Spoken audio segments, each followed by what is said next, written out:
for your viewing pleasure. Last but not least, let's talk this Pusha-T, Drake, Kanye beef. So I'm circling back to it. I've spoken about it in the past, and how excited I was for like the diss tracks that were going back and forth. Then this guy Jay Prince kind of supposedly put the kibosh on the whole thing, and convinced Drake not to release some track that he had that was supposedly going too far. And I don't know if there's truth to that or not, but I think that if there is, we might still be able to hear that track. I think that track might get leaked or something.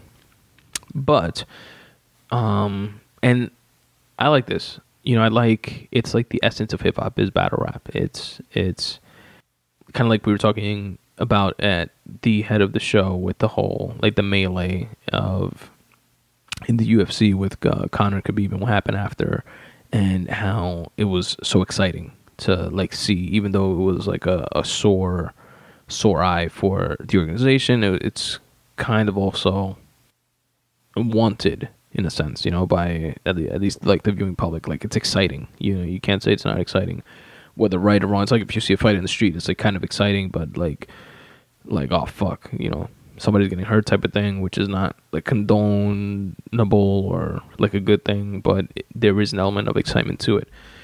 And as long as in hip hop, they keep it on wax, as long as they keep it on record, it has that equal level of excitement, as long as the line doesn't get crossed to the physical, we saw sadly obviously with the most notable case would be Biggie and Tupac, and how that got way out of hand. Even to a lesser extent the Ja Rule and 50 Cent beef from the early 2000s and stuff like that. There was some couple shootings and stabbings and stuff like that, allegedly, but at least nobody died. But the essence of hip hop is that competitive spirit that comes along with the battling and the diss tracks and stuff like that. So into all that shit. That's why I like battle rap, Smack URL and KOTD and RBE, Rare Breed Entertainment, and all those leagues. It's dope. That's the essence, and this is no different. That's why I was so excited about this very credible Pusha T and Drake back and forth. Now, since that, everything getting Jay Prince putting the kibosh on it, supposedly Jay Prince, but I know there are other forces at play and other interests, and in my interests, I mean, in my opinion, probably higher up corporate fucking money interests, seeing that it because maybe it wouldn't even this type of thing wouldn't go that high up. You know what I mean? I don't know. I was gonna say that somebody somewhere a lot higher up on the ladder was telling Drake to lay off type of thing, because it would be it'll hurt sales or something maybe. But I don't know. I'm kind of thinking that through in my head, and kind of doesn't make sense because it hypes it up, but then at a certain level it doesn't. It doesn't.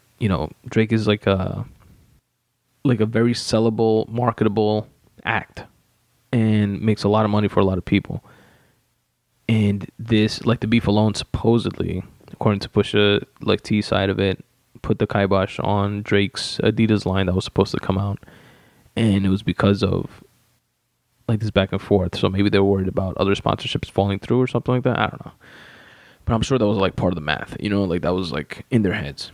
Anyway, long story short, Drake was on LeBron's show on HBO called The Shop, which I've seen 2 episodes of, and it was pretty good. I like the open format of it. I like the concept of, it's like a barbershop, how you guys talk shit at the barbershop, and a lot of different things are spoken about, which is true. But I didn't like it. It was a touch overproduced, I think. It was the haircuts that they were getting looked like fake haircuts. Either you're getting a haircut or you're not getting a haircut. If not, just sit around and shoot the shit, podcast format type of thing, But anyway, it was a decent show. It was cool to see LeBron cussing and shit, and the dude Maverick does really good at carrying the show, or not carrying it, but navigating the show rather. And anyway, Drake was on it, and Drake was talking like he gave a lot of the backstory of what happened between him and Pusha, and talking a lot more about Kanye and how Kanye pretty much did him dirty.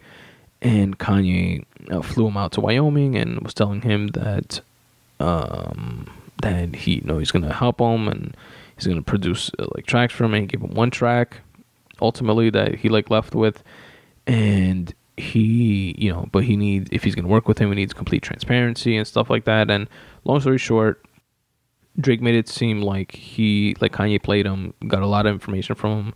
He told him about having a kid, and he was telling Kanye, he like opened up to Kanye about having a kid and having problems with the baby mama and stuff like that. And Kanye felt that Kanye gave that information to Pusha, and that's how Pusha like found out about everything. And he made a big deal about Pusha T speaking about 40, which is a producer of Drake's and a longtime friend that has MS. And he thought that was like crossing the line, wishing death upon him, etc. And, he divulged all this information, which made, if true, made Kanye look like a bitch. Made Kanye look like, like grimy and like underhanded. But at the same time, all is fair in love and war, right? If Kanye did do that, it was like a calculated move on his part, and by all means, he did that. Now, on the flip side of that, which, by the way, like just on the topic of going too far, I don't think there is a going too far. And in battle rap, it's like the going too far is when you pass from saying shit on wax to the physical. That's like literally the only too far. Besides that, anything and everything that's said is fair game, period. So I'm on that side of that when it comes to that, which is pretty much the side that Pusha's on. Pusha T was on the Joe Budden podcast, which you guys should check out. I'll link to that in the episode notes as well. Let me just jot that down so I do not forget.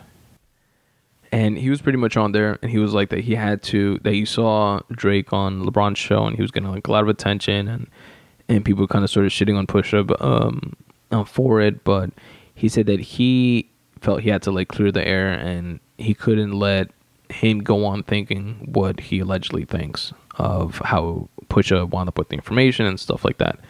And he reaffirmed the fact that he doesn't think that there's any like going too far when it comes to battle rap.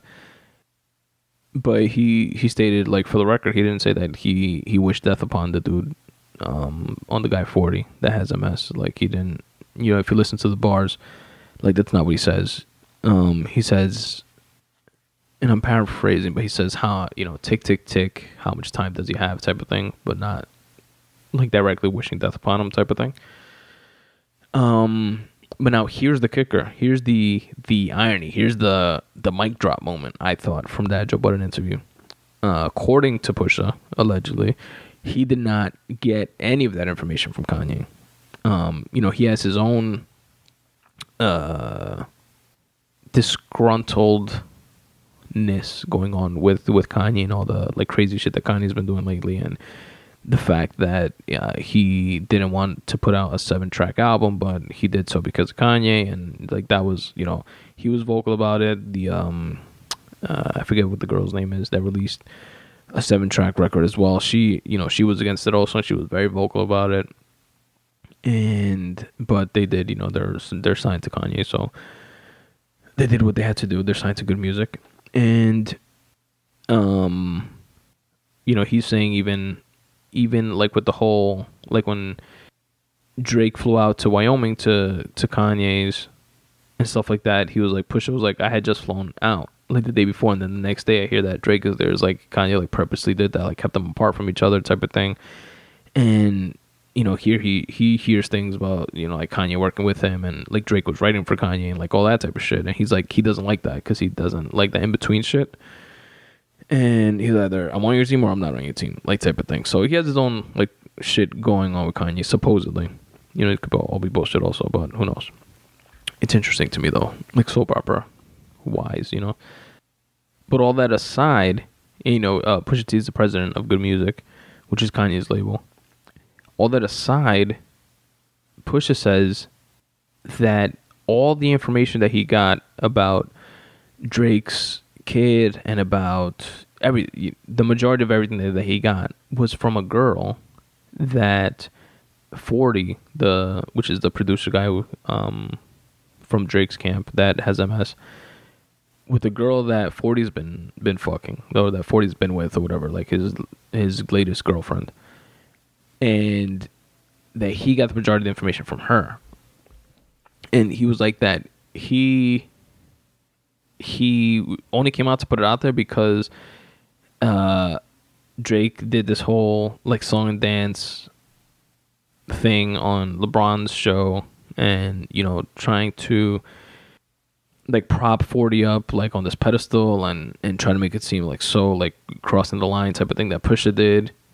And from Pusha's point of view, he said he had to come out with this information to so the truth can be out there type of thing. And so to put Drake in a position where he had to confront 40 about this whole thing, especially because he's going the complete other way and blaming Kanye for something that Kanye had nothing to do with, allegedly, supposedly.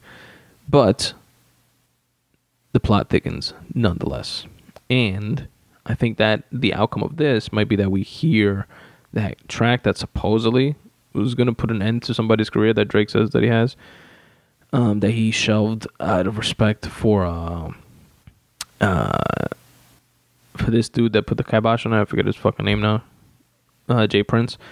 And also, like, he didn't want to supposedly give Pusha, like, the time type of thing. He didn't want to, like, warrant his shit with an answer. He said that he did lay the track, but decided not to put it out and stuff like that. And he goes into that a bit on LeBron's show, and saying that he texted LeBron and said, how would you feel if I didn't respond to this type of thing? And I don't know, that seemed kind of not fake, but yeah, it did. It seemed kind of fake. It seemed kind of scripted. It seemed kind of like bullshitty, like some fuckery was afoot, like when he said that. But whatever. Anyway, I think that the outcome of this might be that track leaks, which is something that Joe Budden, I think, said in the interview with Pusha, or maybe it was a different Joe Budden podcast. He says that he thinks that it would leak. I agree with that. Like, it would make sense if that came out now, and then that would reignite the beef, and then we get to hear some more bars from the Pusha side.